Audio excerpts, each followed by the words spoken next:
Hello guys and welcome back to the channel Enmity and तुम्हारा Enmity भाई लेके आ गया है तुम्हारे लिए आस्था द पास्ता का नया एपिसोड। तो गाइस पहले तो बहुत सॉरी, मैं जानता हूँ वीडियो काफी लेट होगी, लेकिन मैं क्या करूँ भाई, मेरे कॉलेज वाले ना पढ़ाने से ज्यादा तो एग्जाम्स लेते हैं, इसलिए प्लीज मेरे कॉलेज को गाली दो, मुझे मत दो भाई, कसम से। जितनी गाली मैं इस हफ्ते खाया हूँ ना उतनी गाली मैं अपनी जिंदगी में नहीं खाया हूँ। बट इन सब बात को हम लोग साइड में रखते हैं एंड आते हैं हम लोग हमारे आज के पार्ट पे। तो जैसा कि हम लोगों ने हमारे पिछले पार्ट में देखा था कि कैसे आस्था अकेले तैयार हो जाता है 7 लोगों से लड़ने के लिए एंड वो 7 लोगों से अकेले लड़ भी रहा होता है, लेकिन ऑब्वियसली वो इतना ज्यादा इंजर्ड होता है, इसलिए उसे लड़ने में बहुत दिक्कत हो रही होती है। आखिर कौन है ये लड़का, ये हार क्यों नहीं मान रहा। ये सारे लोग मिलकर आस्था के ऊपर अटैक कर रहे होते हैं एंड आस्था अकेले इन सबसे लड़ रहा होता है और बहुत ज्यादा थक गया होता है। आखिर कब तक लड़ोगे तुम बच्चे, जब तक मैं मर नहीं जाता। एंड तभी लियोपोल्ड पीछे से इन सब के ऊपर अटैक कर देता है। मेरे भाई के मरने से पहले मैं तुम सबको मार डालूंगा। पास्ता तुम साथ तो दोगे ना मेरा? बिल्कुल भाई, और मेरा नाम आस्था है। एंड ये दोनों साथ में मिलकर इन सबसे लड़ने लगते हैं एंड नोएल भी इनको अपने वाटर बैरियर से बचाने लगती है, लेकिन तभी इन सब में से एक अपना मैजिक यूज करता है और अपने ट्री सेकिंग मैजिक से नोएल का मैजिक एब्जॉर्ब कर लेता है और नोएल का वाटर बैरियर खत्म हो जाता है। आस्था और लियोपोल्ड साथ में इस आदमी के ऊपर अटैक करने के लिए कूदते हैं, लेकिन मैंने तो पहले ही बताया था कि ये पांचों बहुत स्ट्रांग होते हैं एंड ये अपने मैजिक से इन दोनों को बहुत ज्यादा इंजर्ड कर देता है, क्योंकि इसका अटैक इतना फास्ट होता है कि आस्था और लियोपोल्ड को इसका अटैक दिखाई नहीं होता एंड ये दोनों जमीन पर गिर जाते हैं और बेहोश हो जाते हैं। बहुत हो गया, अब मरो तुम दोनों। एंड ये आदमी इन दोनों को खत्म करने के लिए अपना फाइनल अटैक इन दोनों पर कर देता है। नोएल जोर से चिल्लाती है आस्था, लेकिन तभी अचानक से इस आदमी के अटैक को कोई रोक देता है। ये क्या? एंड तभी वहाँ पे सारे के सारे मैजिक नाइट्स वापस आ जाते हैं। तुम लोगों को क्या लगा इतनी आसानी से जीत जाओगे? एंड मिमोसा भागते हुए फुगिलियन के पास जाती है। हमें जल्दी से कैप्टन फुगिलियन को मेडिकल वार्ड भेजना होगा, इनका बचना बहुत मुश्किल है। आस्था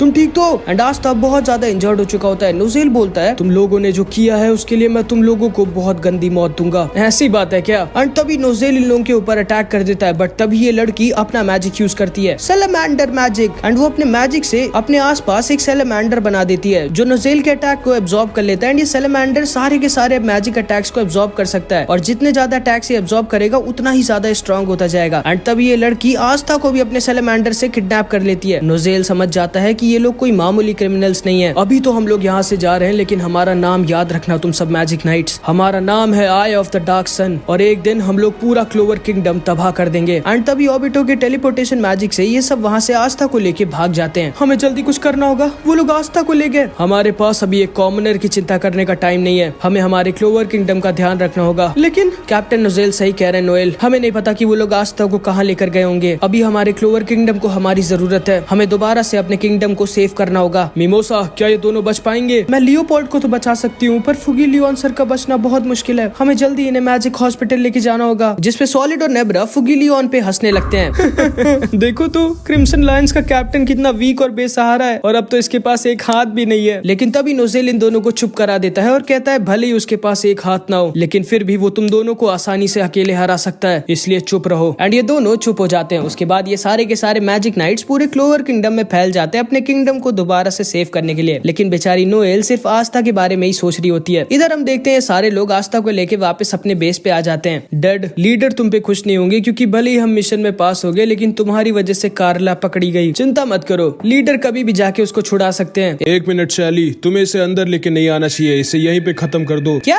बिल्कुल नहीं, मुझे इसके ऊपर एक्सपेरिमेंट करना है, मुझे देखना है कि इसके अंदर क्या है। शैली तुम जानती हो लीडर को ऑर्डर है कि कोई भी उनकी इजाजत के बिना हमारे बेस के अंदर नहीं आ सकता, जल्दी से मार दो इसे। एंड तभी आस्था भी होश में आ जाता है। ये क्या, मैं हिल क्यों नहीं पा रहा? ओह तो तुम होश में आ गए। प्लीज इन लोगों से कहो ना कि मुझे तुम्हें मारने के लिए ना कहें, मुझे तुम्हें अंदर लेके जाके तुम्हारे ऊपर एक्सपेरिमेंट करना है, मुझे देखना है कि तुम्हारा दिल कैसा दिखता है। ये लड़की पागल है, मुझे जल्दी यहाँ से निकलना होगा, लेकिन मैं निकलूं कैसे, मैं तो हिल भी नहीं पा रहा। एंड ये सारे लोग अपने बेस के अंदर घुस जाते हैं और आस्था बहुत ज्यादा डरा हुआ होता है और उसे समझ में नहीं आ रहा होता कि वो क्या करे। लेकिन तभी अचानक से ये सारे लोग बहुत शॉक्ड रह जाते हैं, क्योंकि इनके सामने खड़े होते हैं द विज़र्ड किंग। ये क्या विज़र्ड किंग? तुम लोगों को लगा भी कैसे कि तुम लोग मेरे किंगडम पे अटैक करके जिंदा बच के निकल जाओगे? मैं चाहता तो तुम लोगों को अटैक करने से पहले ही पकड़ लेता, लेकिन मैंने ऐसा नहीं किया, क्योंकि मुझे तुम्हारे लीडर से जो मिलना था। सारे लोग एक साथ मिलकर अटैक करो। एंड इससे पहले कि ये लोग विज़र्ड किंग के ऊपर अटैक करते, विज़र्ड किंग 1 सेकंड में इनके सामने के 2 बंदों को निपटा देते हैं। इतना फास्ट कोई कैसे हो सकता है? आस्था को यकीन नहीं होता कि विज़र्ड किंग कितने फास्ट हैं। ऑबिटो समझ जाता है और सोचता है कि नहीं, हम सारे मिलके भी विज़र्ड किंग को छू भी नहीं सकते, हमें यहाँ से भागना होगा, लेकिन हम विज़र्ड किंग के रहते यहाँ से भाग भी नहीं सकते। चलो ठीक है, जब तक तुम लोगों का लीडर यहाँ पे आता है तब तक हम लोग एक छोटा सा गेम खेलते हैं। क्यों ना तुम सब मिलके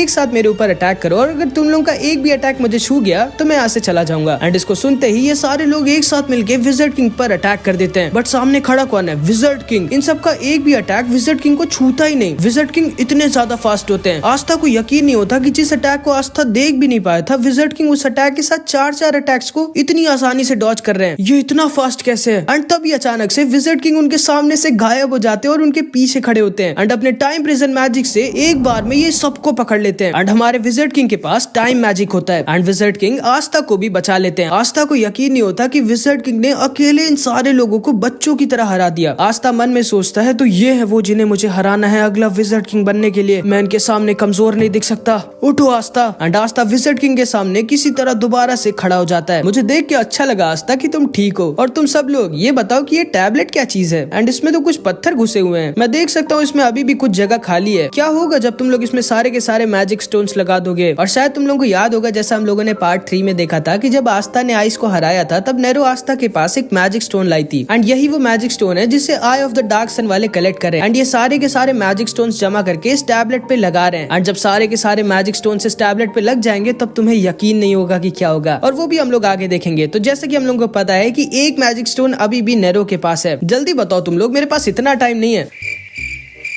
चलो ठीक है, जो भी मुझे पहले बताएगा मैं उसे जिंदा छोड़ दूंगा। कुछ तो बोलो। अरे एक मिनट, मैं तो भूल ही गया, मेरे मैजिक की वजह से तुम लोग सांस भी नहीं ले सकते, तो बोलोगे क्या? सॉरी। चलो मैं फिर से तुम सबको आजाद कर देता हूँ। लेकिन तभी अचानक से विजर्ड किंग को किसी के आने की भनक होती है। ओ तो तुम आ गए। आस्था तैयार हो जाओ। एंड तभी इन दोनों के पीछे एक बहुत जोर की रोशनी जलती है, इतनी तेज की आस्था को अपनी आंखें बंद करनी पड़ती है। एंड तभी इन दोनों के सामने आ जाता है हमारी एनिमे का मेन विलेन लाइट। एंड ये कितना स्ट्रॉन्ग होता है ये अभी तुम समझ जाओगे। आस्था अपनी पलकों को सिर्फ एक बार झपकाता है और तभी वो लाइट गायब हो जाती है और उसके साथ वो लाइट, वो सारे लोग और वो टैबलेट भी गायब हो जाता है। आस्था को कुछ समझ में नहीं आता कि ये क्या हुआ विजर्ड किंग?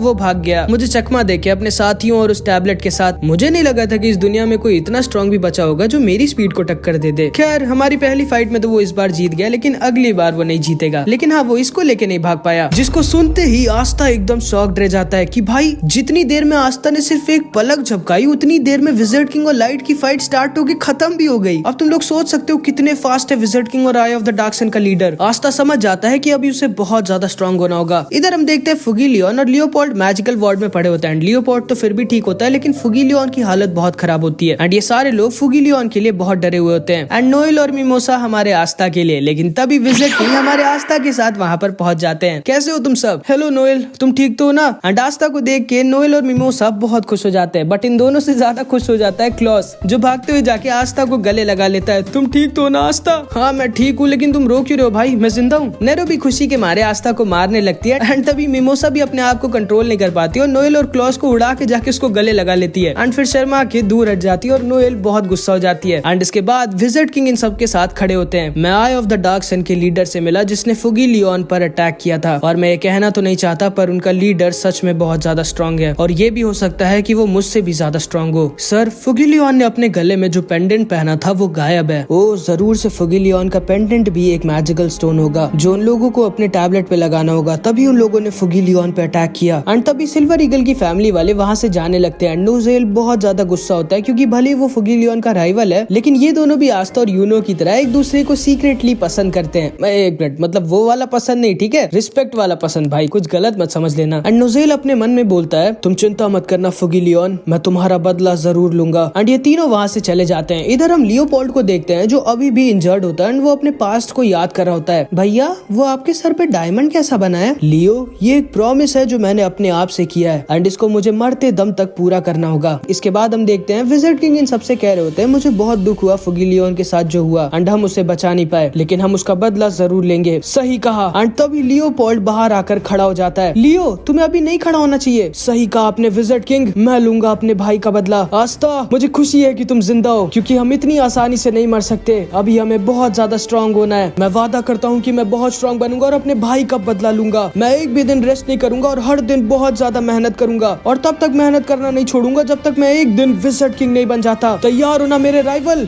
आस्था। एंड लियो भी अपने आप से ये प्रॉमिस कर लेता है, हाँ मैं तैयार हूँ। लेकिन तुम्हारा नाम क्या है? क्या तुम्हें मेरा नाम ही नहीं पता? एंड ये सारे लोग हंसने लगते हैं। एंड इधर हम देखते हैं फुगी लियोन भी हंस रहा होता है। एंड अब वो होश में आ चुका है एंड अब वो भी ठीक है। उसके बाद सारे मैजिक नाइट्स दोबारा से क्लोवर किंगडम की मरम्मत करने लगते हैं। एंड विज़र्ड किंग भी ये समझ जाते हैं कि उनके मैजिक नाइट्स में से कोई एक ट्रेटर है जिसने अटैक के टाइम उस बैरियर को हटा दिया था। इसके बाद हम देखते हैं ये सारे लोग इन दोनों से पूछताछ कर रहे होते हैं, बट ये दोनों मर जाएंगे लेकिन अपने लीडर के बारे में कुछ भी नहीं बताएंगे क्योंकि इनका लीडर लाइट इन दोनों के लिए भगवान है। एंड इधर हम डेड को देखते हैं जो आस्था के ऊपर बहुत ज्यादा पागल होता है और वो कुछ भी करके बस आस्था को मारना चाहता था। चुप रहो डेड, तुम मेरे आस्था को नहीं मार सकते, मुझे उसके ऊपर एक्सपेरिमेंट करना है। एंड इसके बाद हम आई ऑफ द डार्क सन के लीडर लाइट और ओबिटो को देखते हैं। सर आप चिंता मत करिए, वो दोनों मर जाएंगे लेकिन अपना मुंह नहीं खोलेंगे। मैं जानता हूँ ओबिटो, लेकिन मुझे उसकी नहीं उनकी चिंता है। बहुत जल्दी मैं वापस जाकर उन लोगों को ले आऊंगा, लेकिन पहले हमें उस विज़र्ड किंग का कुछ करना होगा। उसका टाइम मैजिक सच में बहुत खतरनाक है। एंड हम लाइट का एक हाथ देखते हैं जिसको विज़र्ड किंग ने उनकी फाइट के दौरान अपने अटैक से एकदम डिस्ट्रॉय कर दिया होता है। मुझे नहीं लगा था कि विज़र्ड किंग इतना स्ट्रॉन्ग होगा, लेकिन आप सब चिंता मत करिए, वो भले ही स्ट्रॉन्ग है लेकिन मुझसे ज्यादा नहीं। और एक दिन हम सब मिलके क्लोवर किंगडम को तबाह कर देंगे और अपना खुद का एक राज्य बनाएंगे। एंड इसके बाद इधर हम इस लड़की को देखते हैं जो आस्था को पेस्ट्री देती है उसकी जान बचाने के लिए, लेकिन इससे पहले कि आस्था वो पेस्ट्री खाता, चार्मी वो पेस्ट्री आस्था से ले लेती है और खुद खाने लगती है। ये लो तुम दोनों भी खाओ, शर्माओ मत। हाँ मैं क्यों शर्माऊंगा, मेरी पेस्ट्री है। एंड वो पेस्ट्री सच में बहुत टेस्टी होती है। वैसे चार्मी सेनपाई आप आई कैसी थी चुपचाप रॉयल कैपिटल के अंदर? एंड तब चार्मी आस्था को अपना मैजिक दिखाती है कि कैसे वो चुपचाप उसी के साथ रॉयल कैपिटल में घुसी थी।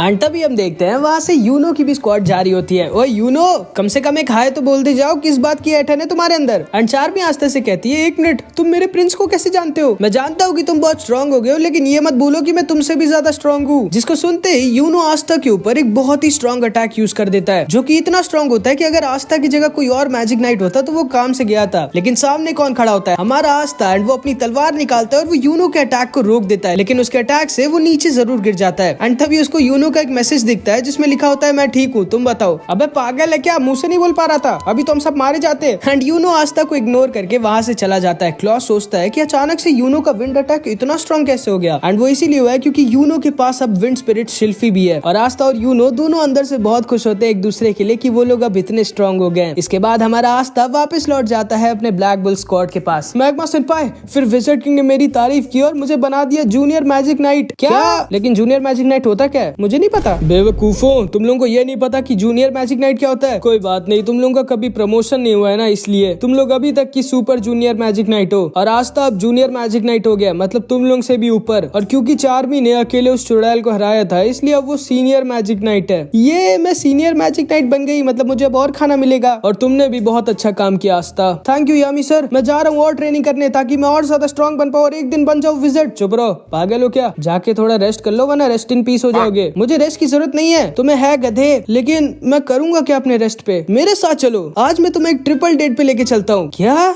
डेट? एंड नोएल एकदम शॉक्ड रह जाती है क्योंकि उसका प्यारा आस्था डेट पे जा रहा होता है। और फिर फिनरल आस्था और मैक्स के साथ कोयल टाउन पहुंच जाता है। एंड उसके पीछे चुपचाप नोएल भी आ जाती है क्योंकि वो नहीं चाहती थी कि उसका प्यारा आस्था किसी और लड़की के साथ डेट पे जाए, जैसे कि इस गधे को कोई लड़की पसंद करेगी। उसके बाद ये तीनों के तीनों एक होटल में आ जाते हैं जहाँ पर इन तीनों की 3 लड़कियों के साथ एक मिक्स डेट होती है। ठीक है, मैं हमारी डेट को स्टार्ट करता हूँ। मेरा नाम है फिनरल और मैं 21 साल का हूँ। और फिनरल इन तीनों को एक एक फ्लावर दे देता है और ये तीनों लड़कियाँ खुश हो जाती हैं। बहुत अच्छे, अभी तक की तो हमारी डेट सही जा रही है। तुम्हारी बारी मैक्स, अपने बारे में बताओ कुछ। ओह मेरी बारी। मेरा नाम है मैक्स और मैं 18 साल का हूँ और मुझे लोगों को जान से मारना बहुत पसंद है। मुझे मजा आ जाती है जब मैं लोगों का खून देखता हूँ, जिसे सुन के ये तीनों लड़कियां थोड़ा सा डर जाती हैं। लेकिन इन तीनों से भी ज्यादा डरा होता है हमारा आस्था, क्योंकि उसको समझ में नहीं आ रहा था कि वो क्या बोले, तो वो उठ के अपनी बॉडी दिखाने लगता है।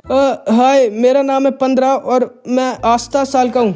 ये दोनों लड़कियां सोच रही होती हैं कि आज तो हम लोग गलत फंस गए। ये तीसरी वाली को कुछ फर्क ही नहीं पड़ रहा होता इन सबसे। एंड इस लड़की का नाम रेबेका होता है। फिनरल समझ जाता है कि लड़कियां बोर हो रही है। भाई ठीक है, अब तुम लोग भी अपना नाम बताओ। लेकिन ये तीनों कुछ भी नहीं बोलती। फिनरल सोचता है उसे जल्दी कुछ करना होगा टॉपिक को और ज्यादा इंटरेस्टिंग बनाने के लिए। अच्छा, तुम लोग जानना चाहती हो कि हम मैजिक नाइट्स क्या करते हैं? हाँ हाँ जरूर। लक, अपने कुछ मिशन के बारे में बताओ यार। हाँ हाँ जरूर। मैं अपने पिछले मिशन में कुछ लुटेरों से लड़ रहा था और मैं उन्हें जान से मार नहीं सकता था, तो मैंने उनके दोनों हाथ पैर उखाड़ कर फेंक दिए ताकि वो लोग भाग ना पाए। मुझे बहुत मजा आई थी उस दिन। ये लड़की सोचती है कि ये लड़का सही में मैजिक नाइट है या फिर कोई साइको किलर है। उसके बाद मैंने एक लुटेरे के पेट के अंदर अपना हाथ। चुप हो जा भाई, मेरे डेट की ऐसी की तैसी मत कर। आस्था, तुम बताओ तुमने कैसे रॉयल कैपिटल को बचाया था इस बार? हाँ मैंने देखा था, तुम अकेले 7 लोगों से लड़ रहे थे। ओ हाँ, वो मैं लड़ रहा था लेकिन मैं बहुत इंजर्ड भी हो गया था। एंड आस्था उठ के अपनी चोट इन सबको दिखाने लगता है। वाह, इस छेद से तो मैं तुम्हारा दिल देख सकता हूँ। ये तीनों लड़कियां वहाँ से भागना चाहती थी। मैंने बहुत गलत किया इन दोनों को मेरे साथ लाके। एंड इधर हम नोएल को देखते हैं जो एक वेट्रेस बन के इन लोगों पे नजर रखी हुई होती है। मुझे पता था इस लड़के को कोई लड़की कभी पसंद कर ही नहीं सकती। ओए वेट्रेस, थोड़ा पानी देना, खुद जाके ले ले। एंड इधर हम सेक्के को भी देखते हैं। तुम्हें शायद ये याद होगा जिसकी आस्था ने पार्ट 2 में बैंड बजाई थी। एंड हमेशा की तरह ये लंबी लंबी फेंक रहा होता है। फिर क्या, मैंने उन 10 के 10 शेरों को अकेले हरा दिया। ओए वेट्रेस, पानी दो। लो पानी। एंड इसके बाद हम लक को देखते हैं जो इसे एक लड़की से बात करने लग जाता है। वाह, तुम्हारा मैजिक तो कमाल है, तो तुम इससे बाल काटती हो, ये तो बहुत ही मुश्किल होगा। जिसको सुन के ये लड़की थोड़ा सा शर्मा जाती है। वैसे ये लड़का है तो थोड़ा सा क्यूट और दिल का भी बहुत साफ है। एक मिनट, मुझे पागल क्लियर अच्छा क्यों लग रहा है? वैसे तुम भी मुझे अपना मैजिक दिखाओ लक। हाँ, क्यों नहीं, चलो बाहर। एंड ये दोनों उठ के बाहर जाने लगते हैं। बहुत अच्छे लक, तुम तो छुपे रुस्तम निकले। वैसे टाइला, मैंने सुना है कि पैरेट टाउन का सनसेट बहुत सुंदर होता है, चलोगी क्या तुम मेरे साथ देखने? हाँ, क्यों नहीं। एंड ये दोनों भी वहाँ से चले जाते हैं। अब बचते हैं सिर्फ आस्था और रेबेका। अब मैं क्या करूँ, मैं और ये तो अकेले हैं यहाँ पर। मुझे कुछ बात करनी होगी, लेकिन क्या बात करूँ? मैं हार नहीं मान सकता। ठीक है, वैसे मेरा नाम है आस्था, तुम पहले ही बता चुके हो। ओ माफ करना, लेकिन मैं इस डेट पे आना ही नहीं चाहती थी। मुझे टाइला यहाँ पे जबरदस्ती लाई थी। मेरे पास इन सब के लिए टाइम ही नहीं है। मुझे अपने भाई बहनों का ख्याल रखना होता है। ओ, कितने भाई बहन है तुम्हारे? 5। वाह, मेरे भी। क्या? हाँ, वापस हाजे विलेज में मैं और मेरे 5 छोटे भाई बहन साथ में रहते थे। एंड पहले हम सब लोग एक छोटे से कमरे में साथ में सोते थे और मैं हमेशा ज्यादा जगह के लिए लड़ता था। और अब तो मेरे पास एक खुद का पूरा कमरा है, लेकिन अभी भी मैं वापस उन सब के साथ जाके लड़के वहीं सोना चाहता हूँ। पता नहीं क्यों, लेकिन मुझे उन सब की बहुत याद आती है। हाँ, सही कहा तुमने, ऐसा ही होता है। जब हम लोग उनके साथ होते हैं तो हमें बहुत परेशानी होती है, लेकिन जब हम लोग दूर होते हैं तो हमें उनकी बहुत याद आती है। हाँ, वही तो। एंड ये दोनों एक दूसरे से ऐसी बातें करने लगते हैं। एक मिनट, ये गधा उस लड़की से क्या बात कर रहा है? अरे मेरी प्लेट मत तोड़ो प्लीज। चुप रहो वरना मैं तुम्हें तोड़ दूंगी। एंड ये दोनों ऐसे ही साथ में बात कर रहे होते हैं, लेकिन तभी वहाँ पर एक बड़ा सा आदमी आ जाता है जिसने बहुत सारा पी रखा होता है। एक मिनट, तुम्हारे जैसे छोटे से लड़के को कोई मैजिक नाइट स्क्वाड ले भी कैसे सकती है? मुझे तो यकीन नहीं होता। हाँ, सही कहा, मुझे भी नहीं होता। और ये क्या, तुम्हारे जैसे लड़के के साथ ही कितनी सुंदर सी लड़की डेट पे आई है? एक मिनट, मैं तो तुम्हें जानता हूँ। तुम तो वही हो जो अपने भाई बहन का अकेले ख्याल रखती हो। तो अब तुम्हें एक आदमी की जरूरत है क्या? इसीलिए तुम डेट पे आई हो? तो तुम इस बच्चे के साथ क्या कर रही हो? मुझसे शादी कर लो और उन बच्चों को छोड़ दो, मैं तुम्हें बहुत खुश रखूंगा। चुप रहो, बिल्कुल नहीं। एक और बार सोचो, मुझसे शादी कर लो, बहुत खुश रहोगी। एंड ये आदमी रेबेका को परेशान करने लगता है, लेकिन तभी आस्था इसका हाथ पकड़ता है। ओए दूर हट उससे। ओ, तो तुम छोटे से वीक से लड़के मेरा क्या करोगे? मुझ पे अपना मैजिक यूज करोगे? एक्चुअली में मेरे पास मैजिक है ही नहीं। क्या तुम्हारे पास मैजिक है ही नहीं और तुम एक मैजिक नाइट हो? फिर तुम मुझे कैसे हराओगे? तुम्हारे जैसे को हराने के लिए मुझे मैजिक की जरूरत ही नहीं। एंड आस्था इस आदमी को एक तकिए की तरह उठा के हवा में फेंक देता है। एंड ये सीधा सेक्के के ऊपर जाके गिरता है। और अब तो तुम लोग समझ गए होगे भाई, एक और लड़की पागल हो जाती है हमारे आस्था भाई के प्यार में। चलो आस्था, हमें यहाँ से भागना होगा, मुझे भी जाना होगा। ये लो, मुझे नहीं करनी जॉब। एंड आस्था और रेबेका वहाँ से भाग जाते हैं और एक गली में छुप जाते हैं। नोएल भी इनको चुपचाप देख रही होती है। थैंक यू आस्था मुझे बचाने के लिए। कोई बात नहीं, तुम्हें कभी भी मेरी मदद की जरूरत हो तो मुझे बस याद करना। वैसे आस्था, तुम किसी को पसंद करते हो क्या? हाँ, एक है जिसे मैं बहुत ज्यादा पसंद करता हूँ। ओह, एक मिनट, कौन है आस्था जिसे ये बहुत ज्यादा पसंद करता है? कहीं ये मेरी बात तो नहीं कर रहा? एंड नोएल को लगता है कि आस्था उसकी बात कर रहा होता है एंड वो जोर जोर से शर्मा रही होती है, लेकिन हम लोग जानते हैं भाई कि आस्था किसके बारे में बात कर रहा होता है। वैसे आस्था, तुम कभी मेरे घर पे आओ ना और मेरे भाई बहन से आके मिलो, वो सब तुमसे मिलके बहुत खुश होंगे। हाँ हाँ ठीक है, मैं जरूर आऊंगा। मैं हार नहीं मान सकती, मुझे कुछ ऐसा करना होगा कि आस्था उस लड़की को भूल के मुझे पसंद करने लगे। एंड इधर हम देखते हैं ये दोनों लड़कियां इन दोनों को मना करके वहाँ से चली जाती है। अच्छा वैसे रेबेका, डेट पे आके होता क्या है? क्या? तो बस गाइस, यहाँ पे हमारा पार्ट 8 खत्म हो जाता है। आई होप कि तुमको ये वीडियो अच्छी लगी होगी और अगला पार्ट मिस मत करना, अगला पार्ट बहुत मस्त होने वाला है। और हाँ, अगला पार्ट मैं इस बार जल्दी अपलोड करूंगा, मैं पक्का वादा करता हूँ। जब इस वीडियो पे 1000 कमेंट्स आ जाएंगे तो कुछ भी कमेंट जरूर से कर देना। और मेरी प्यारी सी एनिमेटेड फैमिली के लिए छोटा सा गिफ्ट, ये लो, ये थोड़े बहुत फ्री के रिडीम कोड से जिन्होंने भी ये वीडियो पहले देखी उन्हें मिल जाएगा। एंड ताकि अगली बार तुम ऐसे गिव अवेज मिस ना करो तो बेल वाला आइकन जरूर से दबा देना। एंड हाँ, आई विश कि तुम लोगों का ये साल बहुत अच्छा जाए, तुम लोगों की सारी विशेष पूरी हो। अपना ख्याल रखना तुम लोग, मिलते हैं अगली वीडियो में, बाय बाय। और हाँ, तुम लोग चाहो तो ये वाली वीडियो भी देख सकते हो।